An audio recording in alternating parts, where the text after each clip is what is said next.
हाँ, for example breakup हुआ है, बहुत बड़ी प्रॉब्लम है, ये ऐसी प्रॉब्लम है जो सबको आ रही है, पता नहीं कितनी बार आ रही है। और ब्रेकअप के साथ में कई बार तो कॉम्प्लिकेटेड ब्रेकअप होते हैं, कुछ होते हैं जो सिंपल ब्रेकअप होते हैं, कुछ बड़े कॉम्प्लिकेटेड होते हैं कि अच्छा उसने मेरे को मेरे बेस्ट फ्रेंड की वजह से छोड़ दिया, तो वो और कॉम्प्लिकेटेड हो गया, है ना। अच्छा मैंने ही मिलवाया था और वो दोनों एक हो गए और मुझे ही साइड में कर दिया, वाह बेटा वाह। तो सिचुएशन जितनी कॉम्प्लेक्स होती चली जाएगी, आपका दर्द उतना ही बढ़ता चला जाएगा। अब इन विंडोज को बंद कैसे किया जाए? जब भी ऐसे कुछ थॉट चल रहे हैं आपके माइंड में, उसको देखते रहो, जो भी माइंड में इमेजिनेशन चल रही है। भागना नहीं है, डरना नहीं है, इनसे लड़ना नहीं है। बैठ करके आराम से बड़े ठंडे दिमाग से अपने माइंड में देखना है कि कहां जा रहा है, जाने दो। एक फिल्म की तरह। फिल्म देखने में हम सबको मजा आता है, फिल्म देखना हम सबको आता है। कोई है जिसको फिल्म देखना नहीं आता? दुनिया की सबसे इंटरेस्टिंग फिल्म देखनी है, अपने माइंड को देखो, बड़ा मजा आएगा। डिटैच होकर के अपने माइंड को देखो, अपनी कहानी को देखो, जो माइंड में कहानी चल रही है। आप देखते जा रहे हो, देखते जा रहे हो, देखते जा रहे हो, देखते जा रहे हो। अच्छा ऐसा हुआ, ऐसा हुआ, ऐसा हुआ, ऐसा हुआ, ऐसा हुआ, ऐसा हुआ, ये हो गया, वो हो गया, वो हो गया, चल छोड़, अब जो हो गया सो हो गया, अब क्या करना है। You will immediately come on to that particular point, और आपकी इंटेलिजेंस बीच में आ जाएगी कि बस बहुत हुआ, अब आगे बढ़ता हूं लाइफ में। कुछ भी आए, कुछ भी ना आए, एक बात पक्की है कि आप इस सिचुएशन से बाहर आ जाओगे। और अगर आपने ये नहीं किया, बैठ करके उसको नहीं देखा, तो जिंदगी भर ये जो चीज है ना, ये आपके अंदर पनपती रहेगी, और ये चीजें और जगह पर भी रिफ्लेक्ट होने लग जाएगी। कि अगर एक दर्द आपके अंदर पड़ा हुआ है जिसको हम अवॉइड करने की कोशिश कर रहे हैं, वो अंदर है, लेकिन वो फ्रस्ट्रेशन, वो चीजें वो कहीं और निकलेंगी। और अगर आपने एक बार पूरी तरह से अपनी पूरी एनर्जी के साथ देख लिया उसको कि अच्छा ये है, आप कहोगे कोई बात नहीं, कोई बात नहीं। धीरे धीरे धीरे धीरे और गहराई में जाओगे, और गहराई में, और गहराई में, और गहराई में, और चीजें और ढंग से समझ आती चली जाएंगी। आपको समझ आएगा जैसे जैसे आप अंदर जाओगे और अपने आप से सवाल पूछोगे कि दुख हो किसको रहा है, हाँ किसको हो रहा है दुख। तो आप नोट करोगे एक बड़ी इंटरेस्टिंग चीज यहां पर। अब थोड़ा सा टेक्निकल है, do you want me to go in it? हाँ ओके। देखो क्या है, अब ये चीजें आपको कहीं नहीं मिलेंगी, कहीं लिखी हुई नहीं मिलेंगी, इसको आपको ऑब्जर्व करना होगा। और जो मैं बोल रहा हूं वो भी आपके किसी काम का नहीं है, अनलेस एंड अनटिल आप खुद इस चीज को ऑब्जर्व ना कर लो, जब तक ये एक्सपीरियंस जो मेरा है आपका ना बन जाए। क्या हो रहा है? आपको ये लग रहा है आपके पास में एक माइंड है ना, ना ध्यान से देखो, ध्यान से देखो क्या हो रहा है। आपके अलग अलग रोल्स के अकॉर्डिंग अलग अलग माइंड काम कर रहे हैं, और आप एक माइंड से निकल करके दूसरे माइंड में जा रहे हो। फॉर एग्जाम्पल, आप एक तरफ से किसी के पिता हो, दूसरी तरफ से किसी के बेटे हो, तीसरी तरफ से किसी के पति हो, हस्बैंड। ये तीन अलग अलग रोल्स हैं। क्या लगता है इन तीनों का एक माइंड है या तीनों का माइंड अलग अलग है? ध्यान से ऑब्जर्व करना लाइफ को, आपको समझ आ जाएगा अभी मैं क्या कह रहा हूं। और आप ट्रांसमाइग्रेट करते चले जा रहे हो, यहां से यहां, यहां से यहां, यहां से यहां। सेकंड्स में हो रहा है ये काम। और ये पैदा कब होता है और मरता कब है? एक बाप कब पैदा होता है? जैसे ही आपने बच्चे को देखा तब एक बाप पैदा हुआ, और बाप के साथ ही एक पूरा का पूरा उस बाप का माइंड पैदा हो गया। जिस वक्त आप बाप होते हो, आपकी फीलिंग्स अपनी बेटी को लेकर के, अपने बेटे को लेकर के, आपके थॉट्स, आपके इमोशंस, आपकी यादें, आपका फ्यूचर का प्लान, आपका अटैचमेंट, सिंपल वे में अगर बोला जाए इन सबको, thoughts. You as a father के थॉट्स बिल्कुल अलग होते हैं यू एज अ सन के थॉट से, बिल्कुल अलग।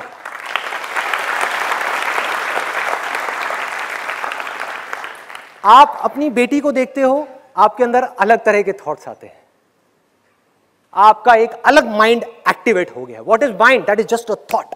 एक अलग थॉट प्रोसेस एक्टिवेट हो गई है, एक अलग विंडो खुल गई है पूरी की पूरी, which is completely different from a window जो एक पति की विंडो है। जैसे ही, और ये पति पैदा कब होता है? जैसे ही आपने अपनी वाइफ के बारे में सोचा, या अपनी वाइफ को देखा या उसकी आवाज को सुना तो पति पैदा हो जाता है। एक बाप की फीलिंग्स अपनी बेटी को लेकर के और एक पति की फीलिंग्स अपनी पत्नी को लेकर के क्या सेम होती है, अलग अलग होती है? बिल्कुल अलग, बिल्कुल अलग, दूर दूर तक कहीं कुछ नहीं मिलता है। आप नोट करोगे दोनों अलग अलग इंसान हैं, आपका बिहेवियर चेंज हो जाता है। कभी नोट किया है? जब आप अपने बच्चों के साथ में खेल रहे होते हो तो आप कुछ और होते हो, कोई और होता है, आप नहीं होते उस समय, आप कुछ और बन गए होते हो। और जब आप अपने फादर के साथ में बैठे होते हो, अपने पेरेंट्स के साथ में बैठे होते हो, तो कोई और इंसान होता है, उसकी बॉडी लैंग्वेज कुछ और होती है, उसकी बातें कुछ और होती हैं, उसके थॉट्स कुछ और होते हैं। ये एक अलग अकाउंट है, वो एक अलग अकाउंट है। अब मजे की बात क्या है, इसी तरह से अब इसको उस बॉयफ्रेंड वाले एग्जांपल से रिलेट करो जिसकी मैं बात कर रहा था कि आपका ब्रेकअप हुआ, मतलब क्या हुआ? जैसे ही ब्रेकअप हुआ, वो कब तक एग्जिस्ट कर रहा था एक बॉयफ्रेंड? जब तक कि अफेयर था, तब तक वो बॉयफ्रेंड था। जब अफेयर खत्म तो बॉयफ्रेंड खत्म। सोचो कितना सिंपल है। जब इस तरीके से आप चलते जाओगे, आपको चीजें समझ आती जाएंगी, पकड़ में आती जाएगी, तो आप एक सेकंड में पकड़ लोगे कि अच्छा, जो दुखी हो रहा है वो तो बॉयफ्रेंड है। कितना आसान है।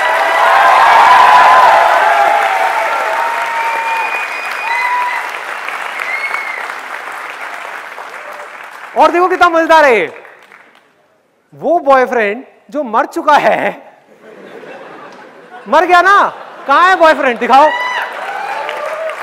बॉयफ्रेंड सिर्फ तब तक था जब तक कि वो आपकी गर्लफ्रेंड थी। अब वो किसी और की गर्लफ्रेंड है, तो उस गर्लफ्रेंड का बॉयफ्रेंड कोई और है, आप नहीं हो। अब एक नया पैदा हो गया, वो है एक्स बॉयफ्रेंड,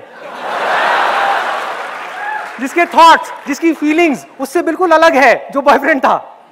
वो एक अलग इंसान है, कोई और पैदा हो चुका है। ध्यान से पकड़ो क्या हो रहा है। तो अब आपको क्या होगा, जब आप बैठ करके उसको देखोगे, इन सारी बातों को समझोगे, आपको समझ आएगी, आप कहोगे हाँ यार चलो समझ आ गया, ये तो समझ आ गया कि बॉयफ्रेंड मर चुका है, तो जो मर गया उसके लिए क्यों रोना है? मैं किस लिए दुखी हो रहा हूं? अब देखता हूं मेरे और जिंदा कौन से हैं। अच्छा, एक बेटा जिंदा है।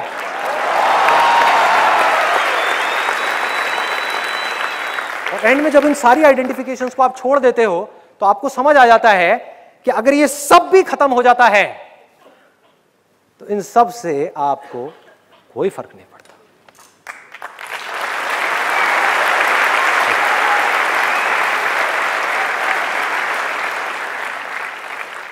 यू एज अ फादर मरता है, यू एज अ सन मर सकता है, यू एज अ बॉयफ्रेंड मर सकता है, यू एज अ हस्बैंड मर सकता है, यू एज एन एम्प्लॉय मर सकता है। जैसे आपने उस कंपनी को छोड़ दिया तो you as an employee of that particular company has died, you do not exist any more. अब कोई और एम्प्लॉय पैदा हो गया है। यू एज एन एंटरप्रेन्योर मर सकता है, सब कुछ मर सकता है। लेकिन इस सब में आप देखोगे, इस पूरे के पूरे जाल में आप देखोगे, बीच में जो खड़ा हुआ है वो नहीं मर रहा।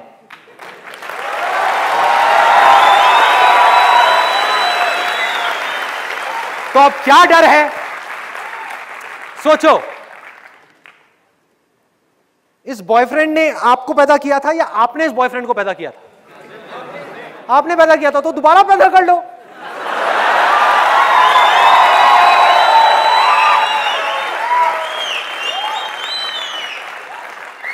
या नहीं करना मत करो, यू हैव अ चॉइस। आप कहो कि नहीं मुझे अभी ये बॉयफ्रेंड पैदा नहीं करना, मेरी फैमिली की जो कंडीशंस है वो अभी अलाउ नहीं कर रही, भैया इसके लिए थोड़ा बहुत पैसा चाहिए, जेब में पैसा नहीं है, तो अभी मैं अपने आप को एज अ स्टूडेंट पैदा कर लेता हूं। ये मेरा टाइम है पढ़ने का, तो मैं पढ़ूंगा।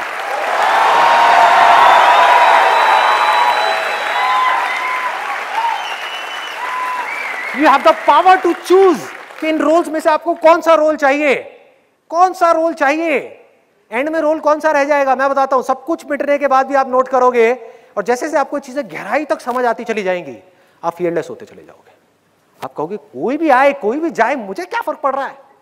एंड में जाते जाते सिर्फ एक थॉट रह जाएगा, वो है कि आई एम दिस बॉडी।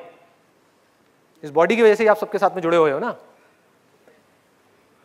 आज आपको ना कुछ ज्यादा करने की जरूरत नहीं है, बैठ करके 10 साल लगा करके कुछ वो करने की जरूरत नहीं है। कि मेडिटेशन कर रहे हो और फिर प्रैक्टिकली अपने अंदर जाकर के देख रहे हो कि हाँ ये बॉडी गायब हो रही है, ये हो रही है, क्या जरूरत है?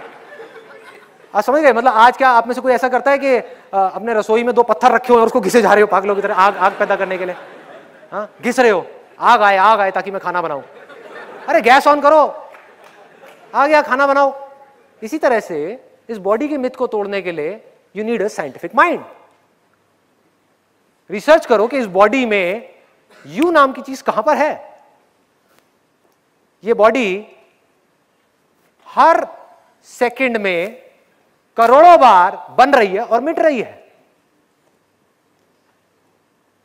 साइंटिफिकली इस बात को आप जितना अच्छे से समझते चले जाओगे तो आपका यह बिलीफ भी टूट जाएगा कि आई एम दिस बॉडी, और इसी बॉडी से बाकी सारी चीजें जुड़ी हुई हैं। तो जब मैं बॉडी ही नहीं हूं तो क्या हूं? इसको बोलते हैं फॉल्स आइडेंटिफिकेशंस। इसी को ईगो बोलते हैं। ईगो का मतलब यह नहीं है कि कोई बोलता है कि मैं बहुत बड़ा आदमी हूं। कोई बोलता है ना मैं बहुत ही गया गुजरा आदमी हूं, मैं तो ऐसा हूं, मैं तो वैसा हूं। अरे वो उससे भी ज्यादा ईगोइस्टिक है। मैं छोटा हूं ये भी ईगो है, मैं बड़ा हूं ये भी ईगो है, मैं हूं, कोई ईगो नहीं।